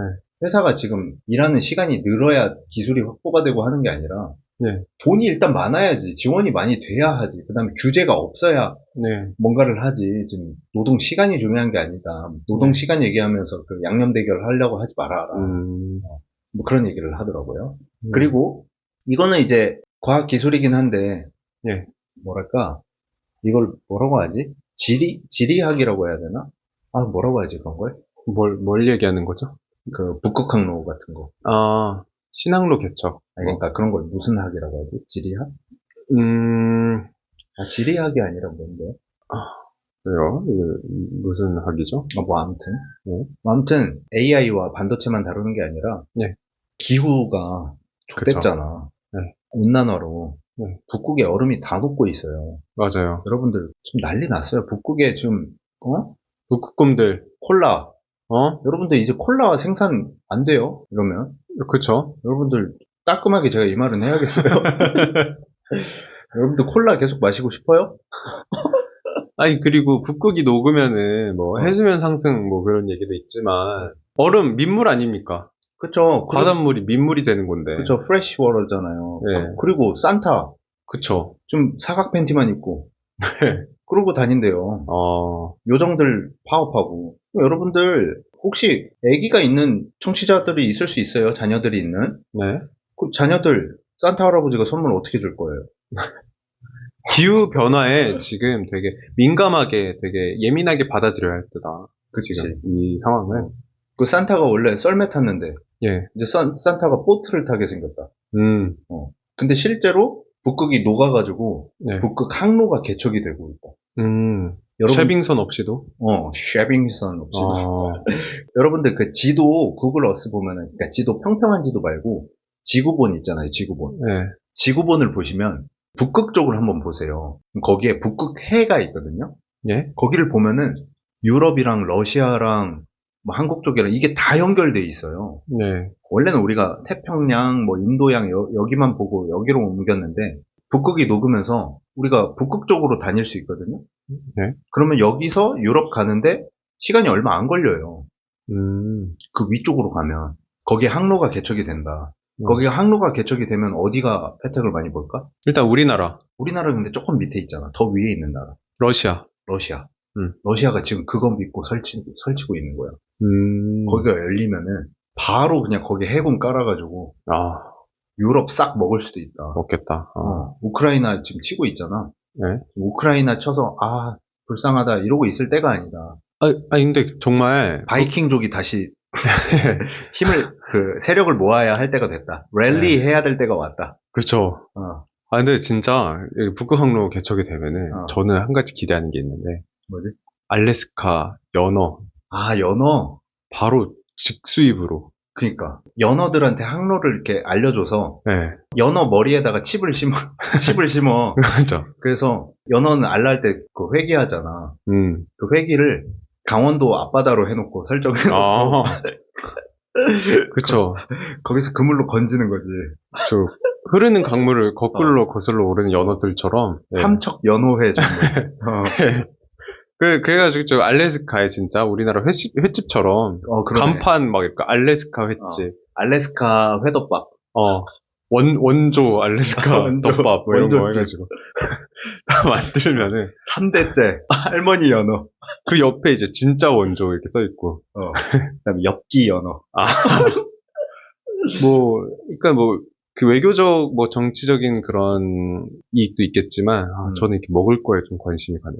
먹을 거. 네. 먹을 거. 진짜. 그러니까 그런 것도 어떤 건 가격이 확 내려갈 수도 있겠다. 진짜 연어는 항공 아니고 항로로 오면은 네. 가격이 더 떨어질 수도 있겠다. 그니까. 그리고 노르웨이는 원래 그렇게 잘 사는 나라가 아니었는데 갑자기 어느 날 기름이 나오는 거야. 그래서 지금 노르웨이 잘 사는 거야. 원래 잘 살던 데가 아니야. 거기는 이제 전 국민 의료보험 다 돼서 병원 공짜야, 걔네는. 근데 걔네 갑자기 연어만 팔다가 갑자기 어느 날 기름이 나와가지고 나라가 잘 살게 됐지. 뭐 하여간 예. 북극 항로가 열리게 된다. 좋습니다. 그러면 대한민국도 대비를 해야 될 거 아니냐. 그치? 예. 우리나라가 옛날에 잘했던 거 조선. 예. 배 만들고 그거 다시 하자. 예. 최첨단으로. 그걸 어디서 하냐? 부산 쪽에 원래 하고 있었잖아. 포항, 부산 뭐 이쪽, 울산 이쪽에. 조선 예 하고 있죠. 그거 다시 키우자. 그래서 메가시티를 하나 만들자. 어디에 만드냐? 부산, 울산, 경남. 그래서 이걸 소위 부울경이라고 하더라고. 부울경. 부울경 들어봤어? 아니, 처음 들어. 그래? 요새 부울경 많이 얘기를 하더라고. 뉴스 보면은. 거기에 메가시티, 해양시티를 만들자. 그래서 거기서 북극항로 앞으로 열릴 테니까 거기 개발을 하자. 그리고 심지어 여기 좀 진심인 게 해수부를 부울경 메가시티로 이전해버리자. 그러니까 부산으로 이전하겠다는 거야. 해수부를. 장관도 거기로 가야 돼. 그 다음에 해운 물류 대기업 본사를 부산으로. 그래서 부산을 강화하자. 근데 부산에 이것만 강화하냐? 부산을 e스포츠 중심지로 육성하겠다. e스포츠? 북극 항로와 동시에 e스포츠를 부산. e스포츠는 조금 되게 뜬금없긴 하네, 근데. 근데 뭔가 어울리긴 해, 북극 항로랑. 왠지 그쪽 애들이 롤 많이 하고 할 것 같아. 그리고 그 상암에 있는 롤파크 경기장도 이제 부산으로 옮기고. 일단 부산에 그런 게 지원이 많이 될 것 같아. 그러면은 e스포츠 관련 선수들, 팀들, 투자하는 기업들, 그다음에 크리에이터들, 방송 관련 사람들, 뭐 거기에로 좀 많이 몰리지 않을까, 부산으로. 그쵸. e스포츠 강국이니까 또 우리나라가. 이렇게 지방에 많이 분산을 하겠다는 것 같아. 그러니까 단순히 어떤 권력 이양만이 아니라 진짜로 지방을 잘 사는 대로 만들자. 최첨단 산업들을 하나씩 꽂아놓고 그럼 자연스레 거기가 발전될 테니까. 아무튼 이재명의 과학기술 정책은 여기까지였고 네. 이제 김문수로 가볼까요? 네. 김문수는 근데 좀 아쉬운 게 제가 찾아봤을 때는 요새는 모르겠어요. 요새는 이제 내일 대선 토론도 하겠지만 제가 찾아본 한 저번 주, 저저번 주 이럴 때는 왜냐면 김문수랑 한덕수랑 싸우는 바람에 김문수의 정책이 많이 나온 게 없어가지고 시간적으로도 여유가 좀 없었을 거고 경선 과정도 좀 있었는데다가 단일화 문제도 있었죠. 그래서 김문수는 조금 짧긴 해. 네. 그래도 이제 좀 중요한 것들을 내가 얘기를 해보면 네. 김문수도 똑같이 AI 3대 강국 만들겠다는 건 똑같아. 똑같이 3대 강국이네. 그리고 100조 펀드 하겠다는 것도 똑같아. 근데 좀 시간이 없었는지 좀 말이 안 되는 게 있어서 그건 이따 얘기하고 이따 말하면서 얘기할게. 아니다 지금 얘기한다. AI 인재를 20만 명을 키우겠다. 20만 명. 안철수는 100만 명 키우겠다고 했거든? 솔직히 100만 명씩. 그치? 근데 나는 솔직히 20만 명도 말이 되나? 100조 가지고 20만 명을. 그러니까 100조를 인재 키우는 데만 쓰는 게 아니잖아. 아까 산업 다 얘기했는데 거기에 다 투자하는데 포함해서 5년간 100조잖아. 근데 인재 키우는 데는 그러면은 얼마 못 쓸 거 아니야. 뭐 한 20% 써도 20조잖아. 인재라는 정의가 뭔지 모르겠어. 일단 내가 봤을 때는 뭐 인재 사전적 정의를 얘기를 한다기보다 아까 뭐 이재명이 얘기했던 AI 단과대학에 이제 들어가는 입학생들, 그리고 AI 관련 직종에 종사하는 사람들, 뭐 이런 것들까지 다 합해가지고 20만 명을 얘기하는 게 아닐까. 그치. 어. 근데 그렇게 하더라도, 뭐 어. 예를 들어, 인재 하나를 키우는데, 그럼 석박사라고 하자. 물론 석박사만 인재로 보는 건 아니겠지만, 그냥 석박사만 볼게. 스템 분야 이공계 석박사 한 명 키우는데, 얼마나 들 것 같아, 돈이? 예를 들어, 미국 기준. 미국 그러니까 기준? 미국으로 이공계 석박사 야, 해가지고, 나중에 박사 받고, 이제 산업으로, 필드로 나간다. 그때까지 최소 억대지. 최소 억대? 어, 미국에서는 최소 5억에서 한 10억 사이 될걸? 그니까. 그 인재 하나 키우는데. 음, 그리고 한국은 한 1, 2억 들어. 음, 한 명 키우는데. 그러면 최소 1억이라고 잡자. 음. 1억이면 20만이면 20조야. 그치. 20조. 그러면은 5년 동안 20조를 써야 돼. 20만 명 키울 거면. 1억씩 들면. 1억씩 들면은 어. 20조 써야 된다. 그러면 인재 키우는데 100조에서 20조가 빠지면 나머지 80조가 나머지를 다 해야 되거든? 그건 좀 너무 가지 않았나. 근데 사실 뭐 인재라는 그 기준을 석박사까지 잡지는 않았을 것 같고. 그치. 근데 그래도 20만 명이 말이 안 돼. 뭐 50만 원짜리 인강 들으면 인재가 되냐. 그런 것까지 포함한 거면 말이 되겠지만. 그렇죠. 20만을, 그러니까 20조래, 저기. 그럼 50만 원이면은 얼마죠, 그럼? 20만 명 한다고 했을 때? 아니, 근데 50만 원 가지고 인재 그거 하는 거는 나 웃기려고 한 얘기야. 50만 원짜리 인강 하나 들으면 내가 AI 인재다라고 말하는 건 진짜 말도 안 되는 거잖아. 그치. 그러면 아까 말한 것처럼 뭐 박사까지 키워내는데 1억 든다. 그거는 학부 포함한 거 아니야. 근데 1억 든다. 그거는 이제 고급 인력인 거고. 그래도 이제 나름의 인력 그거 하려면 돈이 꽤 많이 드는데 사실 20만 명은 내 생각에 아까 100조 가지고 100조 펀드에서 한다고 했는데 그 돈으로 부족한 것 같아. 김문수가 여기에 대해서는 아직 딥하게 파지는 않은 것 같아요. 그러면은 그 인재 기준을 좀 완전 관용 쪽 관대하게 넓힌다면은 관련 대학에 이제 입학한 사람들 그리고 거기에 그쪽 분야 산업에 종사하는 사람들까지 전부 한다면 대충 그 정도 나오는데 전혀 감이 안 와가지고. 네, 대충 감이 오게 얘기를 해줄게. 우리나라 한 해 모든 전공 통틀어서 박사가 한 해에 몇 명 나오는 줄 알아? 한 1000명? 모르겠어. 1000명이면은 5년이면 5000명밖에 안 나오잖아. AI 인재를. 아니, 근데 내가 말한 거는 아까 그 석박사 말고. 아니, 그니까 석박사만 얘기하자 이 말이야, 내 말은. 20만 명에서 그러면은 그러면 5년 동안 한국의 모든 전공 포함 박사가 5000명 네 말대로 뭐 5000명 나오잖아. 거기에 AI 관련은 그럼 몇 명이나 나와? 10%가 나온다고 하자. 그럼 500명이잖아. 그치. 500명이 20만 명 중에 인재에 포함되는 거잖아. 근데, 그러니까 인재를 말하는 거겠지만, 그럼 고급 인력은 500명밖에 안 되는 거야? 말이 안 되잖아. 근데 사실, 한 해에 우리나라의 박사가 1000명이 아니고, 14,000명 정도 나와. 15,000? 그러면은, 만약에 진짜로 뭐 세상에 미쳐가지고, 10명 중에 한 명은 다 AI를 한다고 하죠. 박사를. 그것도 이상한 세상이지. 근데 그렇게 한다고 해도, 한 해에 1,500명. 그러면 5년 동안? 7,500. 7,500명. 그거밖에 안 나오잖아. 그냥 대략 10,000명이라고 하자. 그럼 20만 명에 10,000명만 고급 인력이잖아. 그러니까 이거 말이 안 된다는 거지. 그러니까 나는, 그러니까 20만 명은 되겠지. 근데 20만 명 중에 고급 인력이 10,000명밖에 안 되는 건 말이 안 되는 거잖아. 그걸로 어떻게 AI 3대 강국을 만드냐? 그렇잖아. 그러면은 현실적으로 조금 더 많은 고급 인력이 필요하다. 그치. 그러니까 나는 20만이 너무 급하지 않았냐는 거지. 그러니까 20만을 말하지 말고 고급 인력, 석박 인력 5만 명 만들겠다. 그리고 나머지 AI 관련 산업에 종사할 수 있는 그걸로 이제 뭐 중산층 정도 살 수 있는 인력을 키우는데 뭐 한 10만 명 양성을 하겠다. 5년 안에. 뭐 이런 식으로 좀 나눠놔서 구체적으로 제시할 필요가 있지 않았나. 그냥 단순히 20만 명 만들 건데 한다는 거는 그거 계산이 말이 안 되는 거지. 그러면은 50만 원짜리 인강 들은 애도 AI 인재고 박사 받은 사람도 AI 인재고 이런 걸로 쳐서 20만 그러니까 그거지. 20만 명이라는 게 너무 다 싸잡아 붙인 말처럼 들린다. 너무 그 범위가 포괄적이다. 아, 그러면 감이 안 오잖아. 왜냐면은 그거의 분포를 모르니까. 어, 그걸로 AI 강국이 될 수 있는지 아닌지를 보려면, 그래, 그럼 고급 인력은 얼마나 있고, 음, 그 산업 종사자는 얼마나 있고, 이런 비율을 좀 알아야 그게 말이 된다, 아닌다를 얘기할 수 있는데, 음, 그냥 20만 명, 이거는 이제 너무 약하다는 거지. 조금 더 구체적으로 제시를 구체적으로. 했어야 한다. 그치.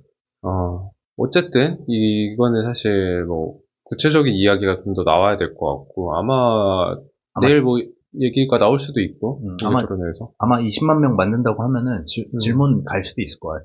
그치, 특히 이제 이준석이 질문하지 않을까. 그쪽이 좀 강하니까, 이준석이 어허. 그 과학 쪽에는. 빠삭하잖아. 아, 그래서 아마 빠삭하게, 바삭하게, 바삭바삭, 거의 어, 꼬북치처럼. 바삭바삭 씹으려고 하지 않을까.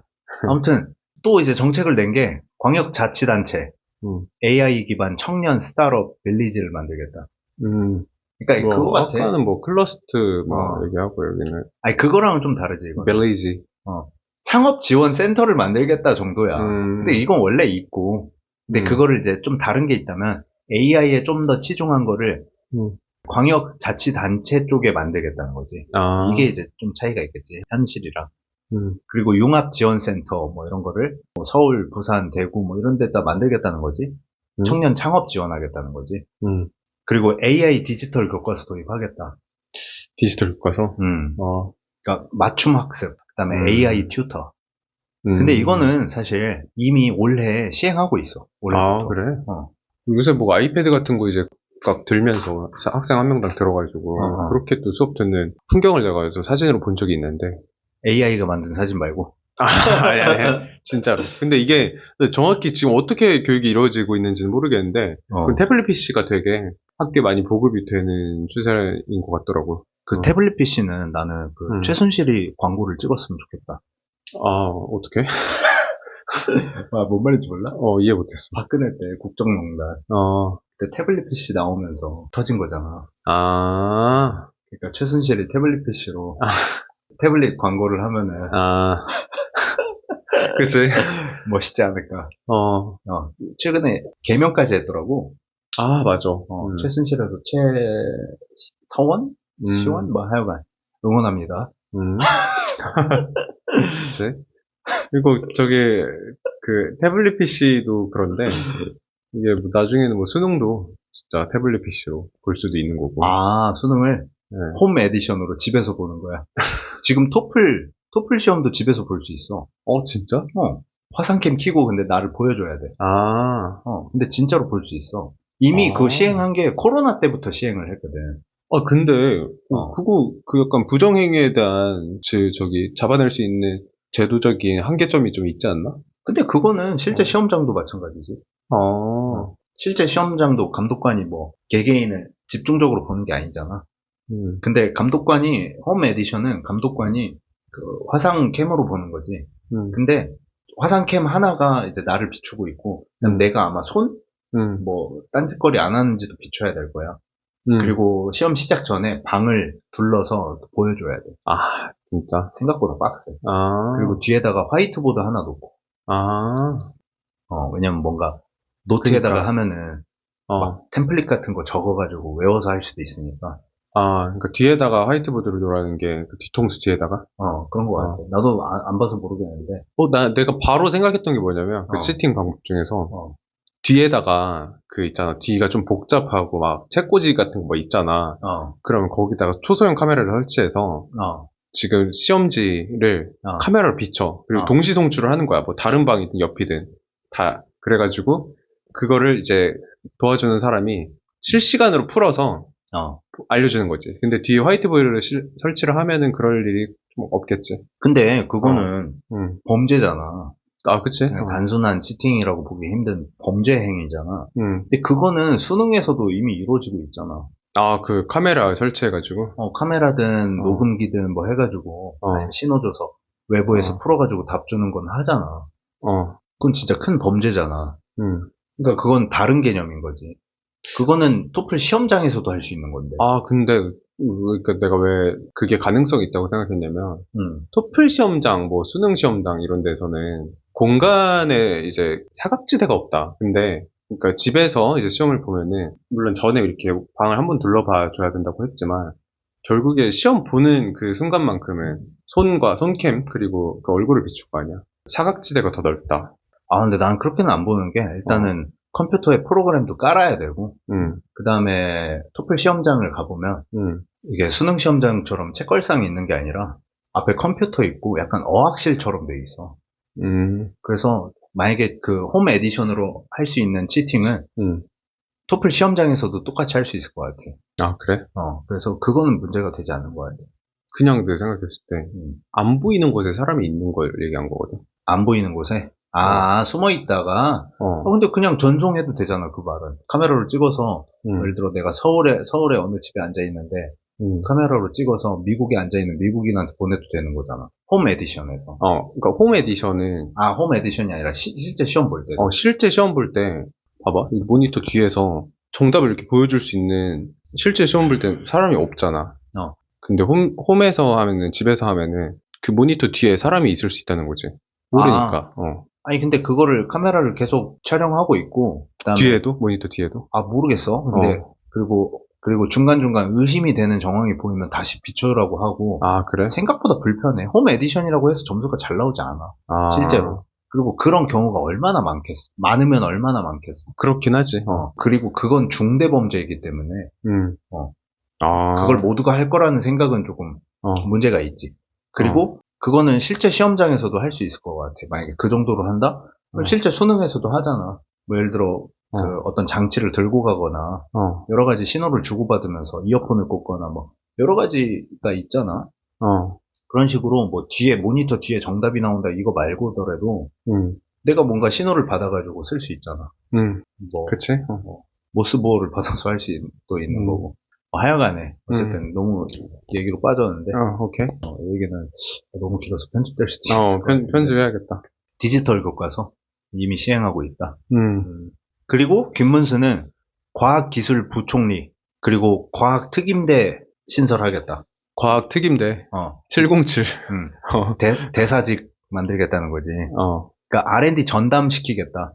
그리고 국제 과학 외교 협력을 하겠다. 이런 부서를 설치하겠다는 거지.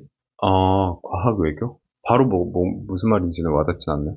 그러니까 외교 중에서도 과학 관련한 거를 전담해가지고 이제 다니는 사람들이 있는 거지. 특임대가. 그 707 특임대처럼 그런 특임대가 있는 거지. 그 R&D 특임대. 좋네. R&D 특임대. R&D 특수 훈련도 받아야 되고. 지옥주. R&D 그러니까. 지옥주. 일주일 동안 밥 안 먹고 잠 못 자고 연구만 해야 돼. 그러니까. 근데 삼성에서는 이미 하고 있을 것 같은데. 근데 갑자기 궁금한 게 있는데 여기서 말하니까 R&D 그러니까 기술 개발을 얘기하는 거잖아. 저는 R&D 하니까 약간 그런 얘기 같거든. 여기 지금 공약에서 얘기하는 뭐 이재명 후보나 김문수나 기업에서 하는 그런 R&D를 좀 지원하겠다. 아니면 대학에서 하는 R&D를 지원하겠다. 뭐 이런 취지일 것 같은데 나는 좀 공학적으로 들리거든 이게.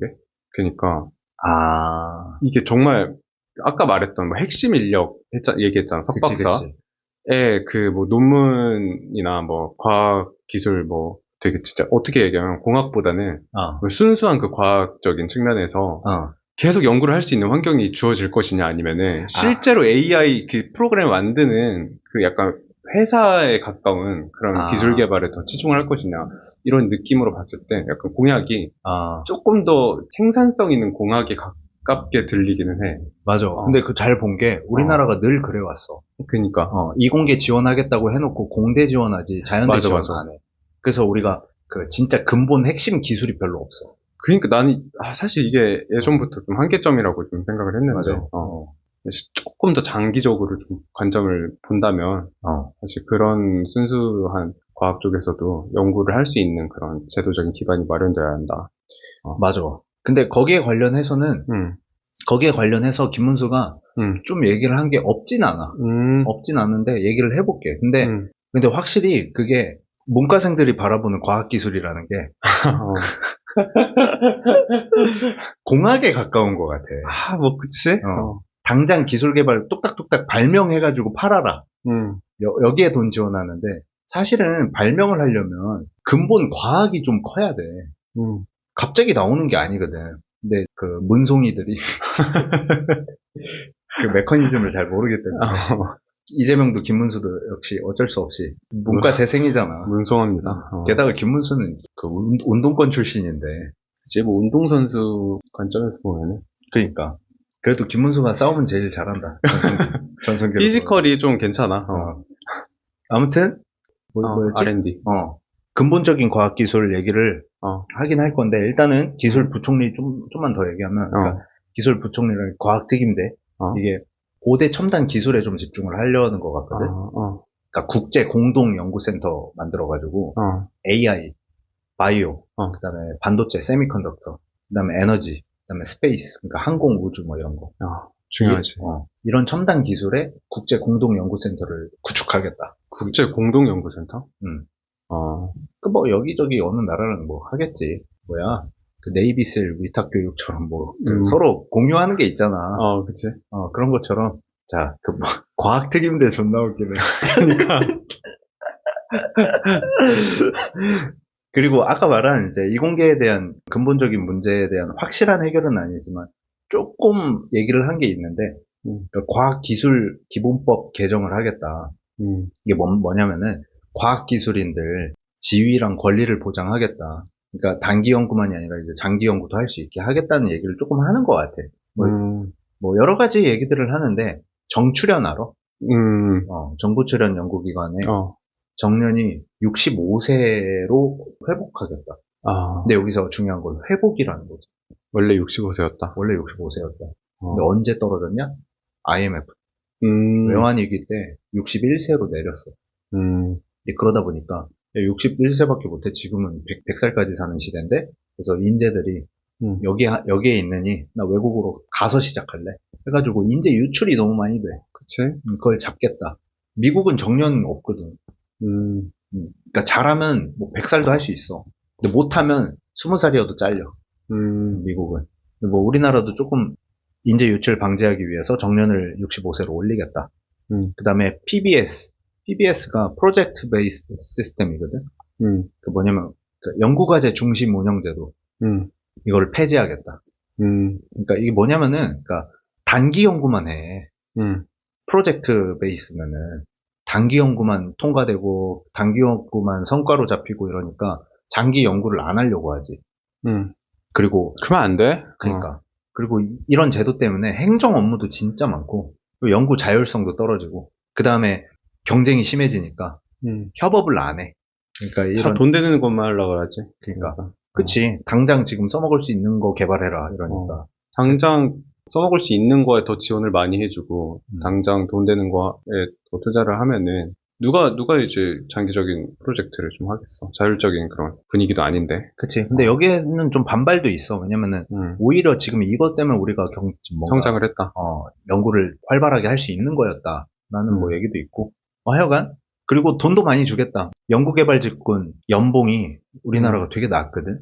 근데 미국 국립과학재단 NSF 뭐 National Science Foundation 거기서 주는 돈의 한 80%까지는 줘야 되지 않냐. 야, 80% 빡셀 텐데. 그러니까 우리나라가 지금 한 50% 받고 있어. 미국에 비하면. 미국이 얼마 받냐? 한 1억 5천? 평균? 생각보다 얼마 안 되긴 해. 근데 평균이니까. 1억 5천인데 우리나라는 그럼 한 7천대잖아. 우리나라는 7천달이거든. 이거를 1억 2천달러로 올리겠다. 이것도 상당히 파격적인 공약이긴 하네. 그치. 연봉으로 한 5천 더 땡겨주겠다는데 평균적으로. 그러니까. 성과급 받는 느낌도 들잖아. 기본 연봉을 올리겠다는 거겠지만. 그 다음에 실패하면은 자꾸 무너지잖아.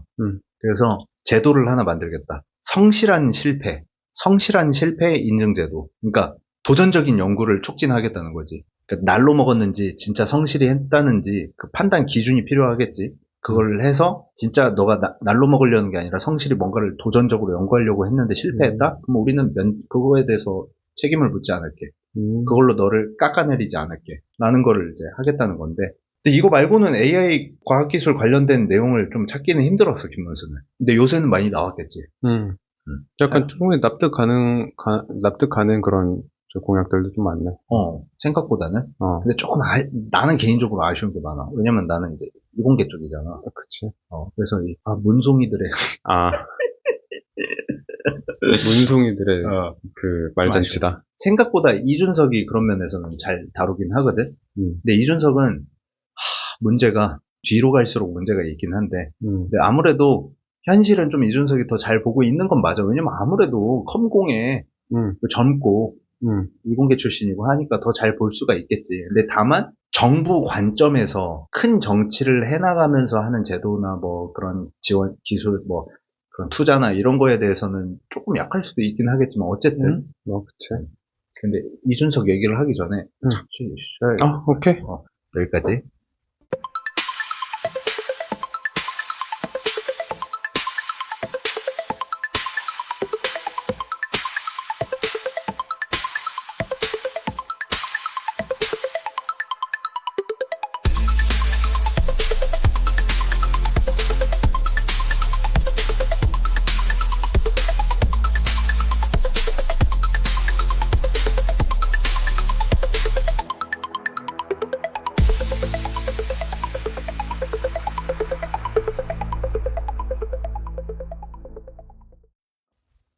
자, 부실공사 제임스와 저가항공이 함께하는 부실공사 돌아왔습니다. 돌아왔습니다. 자, 여러분들 좋아요, 구독, 조댓 구할. 조떼꾸알 해주시고요. 저희 백상예술대상 올해 가봐야죠. 아, 그쵸. 여러분들 저희 랭킹이 계속 오르고 있거든요. 네. 이번에는 시끄러운 이준석. 아, 시끄러워. 아, 시끄러워. 시끄러운 걸 별로 안 좋아하는 이준석의 과학기술 정책. 예, 시끄러우니까 시끄워. 네, 시끄러우니까 시끄러. 빈지노 가사. 예. 빈지노 가사죠. 예. 자, 이준석 과학기술 공약에 대해서 살펴볼 텐데, 예. 이준석은 확실히 그 이공계에서 커서 그런지, 예. 그리고 나도 이제 이공계에서 컸고 하다 보니까, 예. 조금 더 공감이 가는 게 있기는 하더라고. 뭐 예를 들면, 국가 과학 영웅 5대를 해주자. 이게 뭐냐면, 과학 연구하는 사람들에게 너무 애국심만 강요하는 게 있거든. 그 애국심 열정페이 꺼지고, 과학 영웅 하는데, 그러면은, 과학 영웅답게, 예. 그럼 올림픽 메달급 대우를 해줘라. 군면제, 뭐, 군면제도 그렇고, 연금. 뭐, 돈 줘라. 예. 그러니까 노벨상, 튜링상, 필즈상, 우리나라 필즈상 받았잖아. 네, 이번에. 어준이. 네. 그런 수상자한테 최대 5억까지, 5억 포상금 주자. 그럼 여기서 말하는 노벨상은 노벨 그 과학 분야만 한정해서 하는 얘기인가요? 노벨과 개미까지 포함하는 말 아니야? 개미까지. 예를 들어 뭐 평화상이나 문학상까지 포함을 하는 건 아니겠죠? 근데 여기서는 과학 영웅이니까 그쵸, 아무래도 네. 과학 한정이겠지. 뭐 과학 관련된 상들 수상자에게. 네. 그러니까 최대 5억이라는 말은 노벨상, 튜링상, 필즈상이 엄청난 거잖아. 그게 아니어도 이제 작은 상들이 있을 거 아니야. 거기에 이제 포상금을 조금씩 걸자는 거지. 그리고 월 500 과학연금 지급. 그러니까 예를 들어 내가 노벨상을 받았어? 그러면 한 번에 일시 지급 5억 받고 월 500 받고. 그러니까 올림픽도 메달 따면 연금이 나오잖아. 그런 것처럼 올림픽 메달도 물론 중요하긴 하지만 과학 관련 상을 받았다는 업적은 이거는 진짜 파급력이 크잖아. 그치.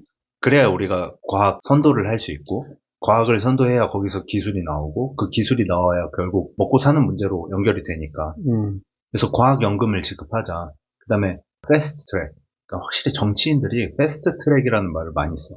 이게 뭐냐면은 SCI급 논문 저자나 특허 개발자들이 외국 가서 출입국 할 때 심사하는 걸 외교관급으로 간소화시키자. 그러니까 외교관들은 금방금방 간단 말이야. 근데 우리나라 과학을 알리는데 우리나라 과학을 약간 국위선양하는 국위선양하는 사람들에게는 돈도 주고 그다음에 외국 나갈 때 빨리빨리 좀 외교관급으로 할 수 있게 해주자. 대우를 해주자는 거지 그만큼. 타타 대우. 그리고 네가 말한 것처럼 AI 반도체 분야는 병특. 자기도 병특했잖아. 그치? 병특 좀 확대 좀 해가지고 해주자. 인재 대우를 잘 해주자라는 거지. 나도 예를 들어 이공계에 있을 때 대우를 안 해주잖아. 일은 개 많이 하고 진짜 뭔가를 많이 해야 된단 말이야. 잠도 못 자. 그치. 네, 진짜 바빠. 그리고 많이 배워야 되고 계속 배워야 되고. 근데 대우는 그만큼 안 해주면 누가 하냐는 거지. 다 취업하고 싶어 하지. 누가 연구하고 하려고 하냐는 거지. 그러니까 그런 사람들은 대우나 잘 해주고 말해라. 확실히 조금 더 현실을 파악한 것 같고, 음. 그다음에 규제를 철폐하자. AI 관련된 뭔가를 사업이든 뭐든 하려면은 지금 현재는 법이 못 따라가고 있잖아. 과학기술을. 그런 걸 좀 쓸데없는 규제를 철폐해서 좀 더 유연하게 하자. 그다음에 세종시를 AI 행정도시로. 세종시를. 그 말은 또 또, 이제 세종 관련된 뭐 대학이나 뭐 세종의 기업들이 많아질 거고 뭐 이럴 수 있겠지. 이준석도 그 얘기를 해. 직업국 학점 교류하자. 그러니까 1년간은 타 대학에서 수업 이수를 해보자.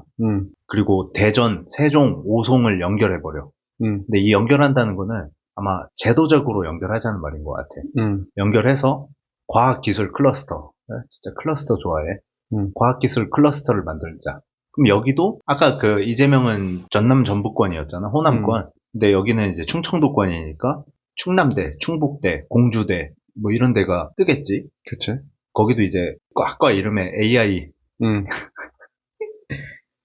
음대 뭐 이런 거 하겠지. 그치.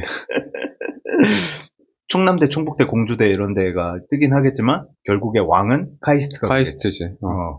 카이스트가 거기에 리더가 되겠지. 그 다음에 아마 지금 학생들이 듣기 싫어할 소리인데, 그리고 그 어른들은 PTSD 올 만한 얘기인데, 수학 수포자를 없애버리자. 수학 교육 책임제였나? 수학 국가교육 책임제. 국가교육 책임제. 문과들 오열하는 소리가 여기까지 들리네요. 그러니까 이거지. 문과생 뒤에다 다가가서 벡터의 미적분. 그렇게 속삭이는 거지. 그럼 막 기겁할 거 아니야. 초등학교 4학년부터 중3까지 전국 단일 수학 성취도 평가를 봐서 수준별로 분반 교육을 하자. 그러니까 수학을 좀 강화하자. 근데 이게 수학 공부하라니까 짜증나겠지. 근데 사실 AI 강국이 되려면 필수긴 해. 그치? 수학을 잘해야 과학을 하니까. 근데 이제 그거지. 수학을 조금 더 중요한 레벨로 올리겠다. 사실 다른 과목이 아니잖아. 뭐. 국어를 올리겠다, 영어를 올리겠다, 이게 아니라. 맞아. 수학을 딱 이렇게 찝어서 얘기를 한 거니까. 그치? 스포자 입장에서는 좀 불편할 수 있는 말일 수도 있지. 대학 수학 능력 시험이 진짜 수학이 되고 있다. 근데 맞는 게 우리가 미국에 진출할 거야. 아니면 해외 시장에 진출을 할 거야. 그러면 언어가 돼야 되잖아. 그 언어가 뭐야? 영어지. 근데 과학기술의 언어가 뭐야? 수학? 그래서 수학을 당연히 해야 되는 거지. 수학은 영어에 가까운 거야. 수학을 못하면 언어가 안 통하는 거지. 그래서 수학을 좀 더 강화하려고 하고 있다. 거의 전국민 약간 육성 그런 느낌이네. 약간 그 범위를 정해가지고 그치. 이공계 지원한 사람들 수학 더 열심히 해. 이게 아니라 맞아. 모두가 수학 교육에 관심 가져. 수학 공부에 관심 가져. 그러니까 수학은 언어니까. 계몽주의적 사고관을 가졌다고 볼 수 있죠. 그러니까 이준석은 수학 계몽군주가 되겠다. 계몽수학. 깨어나라. 그리고 그런 거 나오겠지. 계몽교육. 그 다음, 여기 제도적으로 행정부처도 만들려는 것 같아. 전략부총리제. 우리나라에 각 부서들이 있잖아. 거기에 각 장관들이 있고. 그런 거를 좀 묶으려는 것 같아. 지금 현행 19개 부서가 부처가 정부 부처. 근데 그거를 13개로 줄이겠다. 거기에 이제 여가부 없애고. 그치. 그 다음 뭐 이것저것 이제 어디로 붙이겠다. 뭐 이런 게 있거든. 그렇게 해가지고 그 13개로 만든 거를 다시 ABC, 세 그룹으로 만들어. 그럼 세 그룹으로 만든 거에 장을 한 명씩 두는 거야. 총리 하나씩을 두는 셈인 거지. 전략, 안보, 사회부.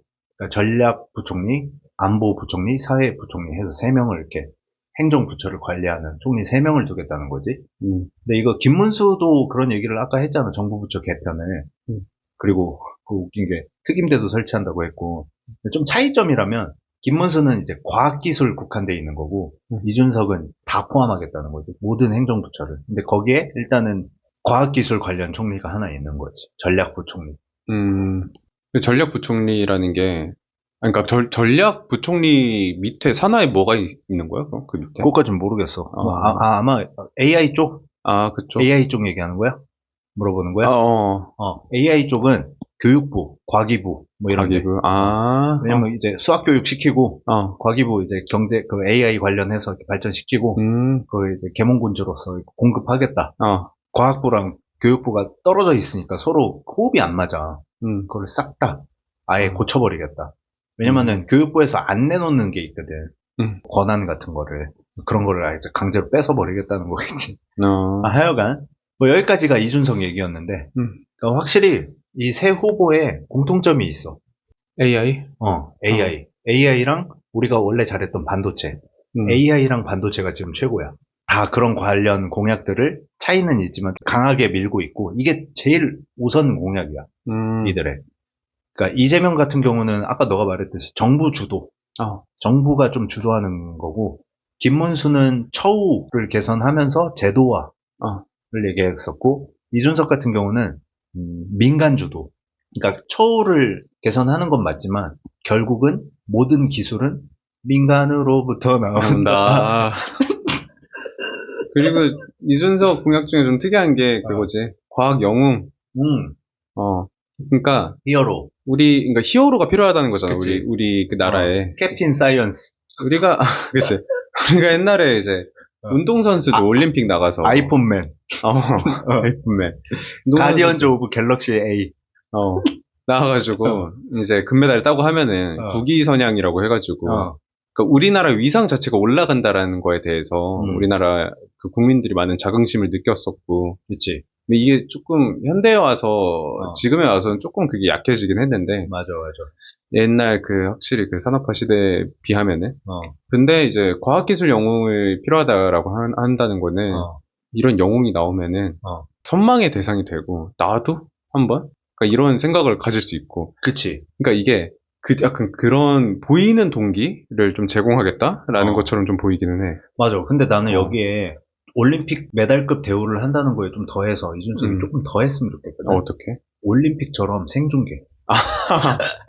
그래서 노벨상 생중계를 하는 거지. 노벨상! 좋지. 허준이 방금 필즈상을 수상합니다.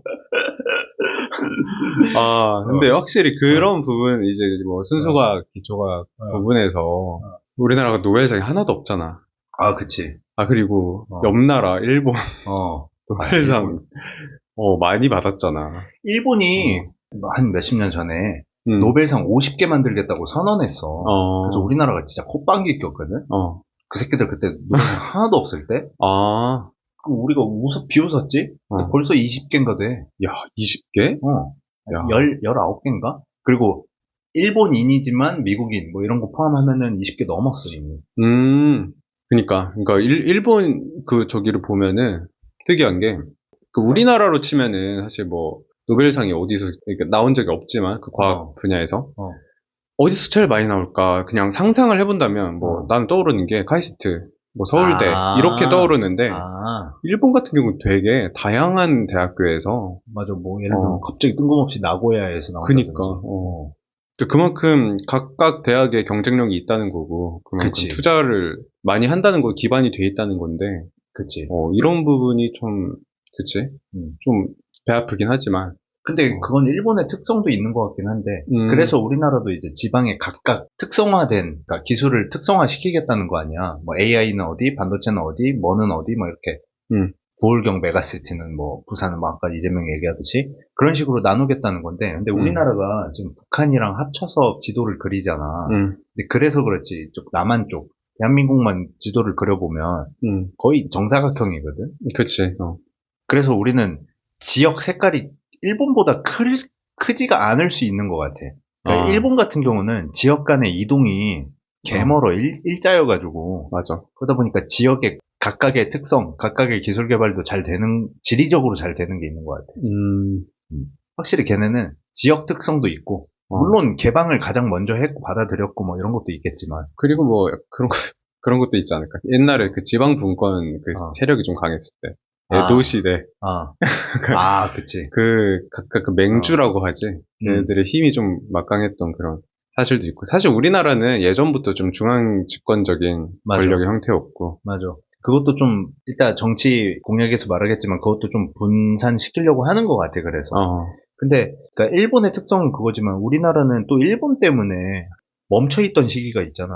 그치. 일제강점기. 그때 일본이 했던 게 뭐였냐면 우리나라한테 물리학, 수학 안 가르쳤거든. 그러니까 못 가르치게 했거든. 왜냐면은 선진국은 수학이랑 물리학을 잘해. 그러니까 너네는 그런 거 하지 마. 그래서 우리나라 수학이랑 물리학이 많이 뒤쳐져 있었었거든. 뭐 예를 들면 우리나라 최신 장비인데 일본에는 60년 전에 있었어. 이런 경우가 되게 많아. 그니까. 아무튼 뭐 그런 현실적인 현실적인 그런 한계점도 좀 있었고. 그걸 이제 앞으로 차이를 줄여 나가야지. 음, 우리나라도 노벨상 키워야지. 키워야지. 그러려면 중계를 해야 돼.